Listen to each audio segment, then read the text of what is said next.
If Bitcoin's history is any indication, this is the first instance of actual price discovery. That is, it is now more accessible than ever before for everyone who wants to purchase it. To top it all off, the wealth of the baby boomer generation is $85 trillion. With the help of registered investment advisors, the majority of their wealth has grown to the point where at least half of them can simply purchase the ETF. I would even go so far as to call it a frenzy across the entire crypto ecosystem, since new Bitcoin owners are appearing like a step function. I see. In the crypto market, the standard operating procedure is for buyers to purchase Bitcoin, sellers to purchase Ethereum, and then players to play the catch-ups in altcoins. Furthermore, I'd say we've achieved the really frothy levels. Funding rates in the cryptocurrency market are a good indicator of this. Earnings from lending out Bitcoin, Ethereum, and all the other cryptocurrencies. You could see this for yourself on the stock market. I see. In fact, Bitcoin and all the public equities bellwethers had a MicroStrategy marathon, and they both went absolutely bonkers. Therefore, it wouldn't shock me if there was a consolidation and a correction. But I'm hesitant to choose a Bitcoin high, as I think we're just witnessing price discovery. The old high is probably going to be tested. There will likely be some consolidation as well. Still, I believe we'll finish the year substantially higher than where we started, as its market cap surpassed $1 trillion. 2018 was a watershed year for Bitcoin. Let's dive into it now. Large investments into Bitcoin exchange-traded funds, ETFs, in the United States have pushed this milestone forward. Nevertheless, this comeback is about more than just figures. It shows that Bitcoin is becoming more mainstream and is being accepted by more people. We will delve into Mike Novogratz's views and supplement them with the most recent developments. With Bitcoin's price hitting new highs and the cryptocurrency market ready for its most considerable monthly climb since October, it's crucial to acknowledge the role of baby boomers' wealth in the seismic shift. It is becoming increasingly important for traditional wealth management to engage with crypto. We escaped from a level of 45,000, so that should likely serve as our anchor in the event of a genuine correction. Reasons for revisions are always a mystery. People, change their perspective when something happens, and quite a few have done so as of late. I really doubt it will reach that point. To be honest, I believe that if it fixes itself by collecting data from the mid-50s, we can get quite near to the old high of 6,869,000 before we take off to the new high.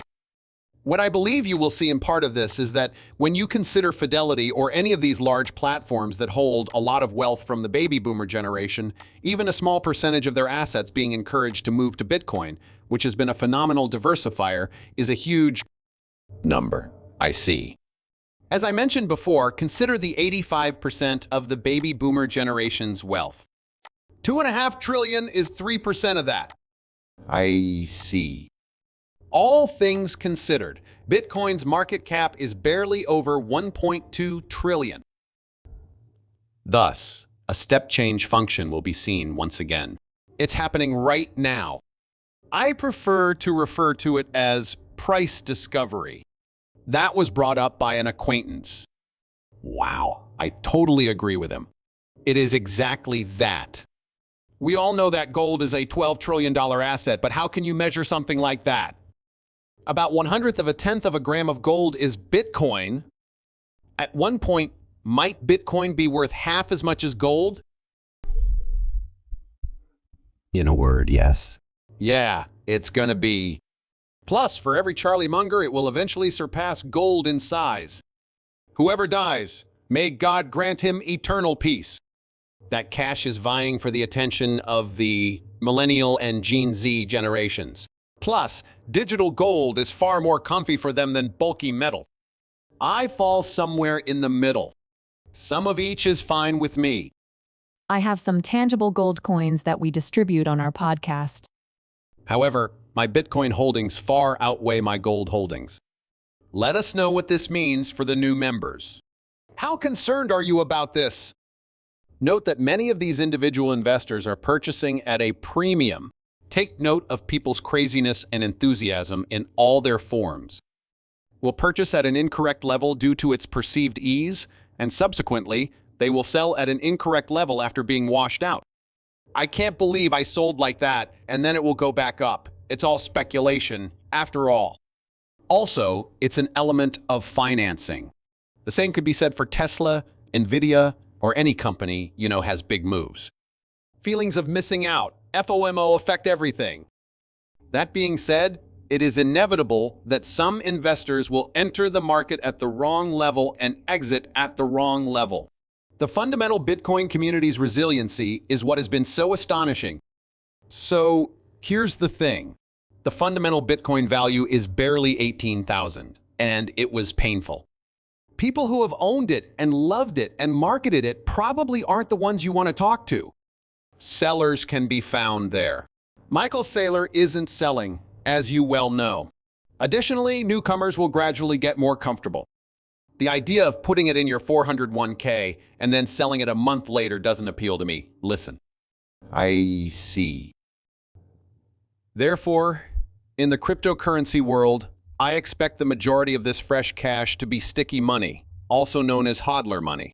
However, just like in previous spectacular manias, there will be a whirlwind of activity in the retail sector, with young speculating taking place on various applications, Robinhood, Coinbase, and elsewhere. Bitcoin is in high demand all across the world. You can tell it was $500 million or $4 billion when, at 8 o'clock every night, all the exchange-traded funds, ETFs, announce their buying and selling activity. This is what's currently driving the market. Bitcoin will continue to gain momentum so long as those figures remain positive. People will dump their Bitcoin holdings the moment they announce a bad prediction, assuming that the ETF funds will eventually every month. We should take a look at the sum of all Bitcoin flows from that ETF community and others. You are aware that the number drops to 27 million after having 54 million. At this very moment, there is a bid-ask spread. Consequently, there is a severe lack of supplies. As far as assets go, this is among the most deflationary options available. This is why this story becomes so popular whenever the government spends a lot of money. At the moment, the market has an enormous quantity of liquidity. A startling sum. I was just taking a quick peek at a subset of the stock trade volumes. Put aside the ETFs that saw record-high trading volumes. However, consider the volume of MicroStrategies. These are either riots or marathons.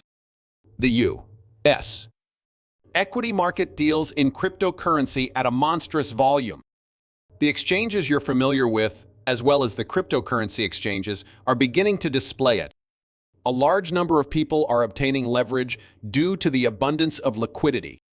In my opinion, the market is currently overly leveraged. After massive runs, it simply occurs. On the highs, you have maximum leverage. A washout is imminent. 2 weeks out of every month, I have no idea what time it is. It's never healthy to lose money. Therefore, I hate to say things are healthy washouts. In the event of a washout, the price will decrease. However, a washout is inevitable. This much leverage is too much for humans to handle. You should also keep in mind that many offshore trading platforms provide leverage of 50, 60, or even 70. 1. As a result, many